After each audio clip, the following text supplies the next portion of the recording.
There was this little girl, and it was in the 80s, the early 80s. So in today's world, I can't even imagine what would happen.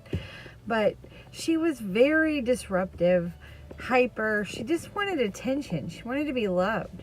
And she had no self-worth, none. So she was kind of a little loud, and the teacher put her in the closet. Yeah, because she was so loud. She took her desk and she put her in the closet. And for like 4 months, she had to sit in there. It was at least 4 months because it was from December, and I know that it was Easter when we had the candy. So that's how I judged it, how long it was. And you know what? That little girl was me. Yes, that little girl was me. I was locked in the closet from my teacher. And years earlier, my sister locked me in the closet for 3 days. But you know what? I don't sit there and say, oh my gosh, I had a horrible life. I didn't graduate school because of it. I didn't know fractions, so I quit, because when we were learning fractions, I actually was in the closet, so I didn't know it, and I quit school.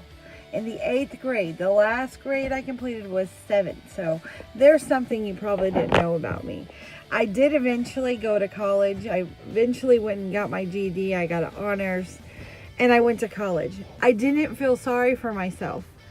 I didn't take my life and go, oh my God, I've been through this and I can't do that. No, I was a survivor. Had I lived in a mentality of a victim, I would still be a victim right now, talking about it and not living life. And I see that with so many people. And it doesn't matter what your past is. This is the future, and you can totally change it. You need to realize that you're okay. It's over with. Don't let it eat you up. Don't let it. I know so many people that do drugs because of their past, and they're stuck and they're locked in their mind, and they feel like there's no way out. And I've been that person. And you know what my addiction was? I didn't have a drug addiction. I had a food addiction. And so when I would get upset, or when we would get upset, or we would be happy or anything, my mother and I would eat food. We would eat like sweets. We didn't deal with the feelings that we needed to deal with. Instead, we turned to junk food. So I'm telling you, you can do this. Don't let anything from your past keep you locked up in your mind. It's just very painful, I know, but you got to get it out. And then you got to move on. Get it out. It's okay to cry about it. It's okay.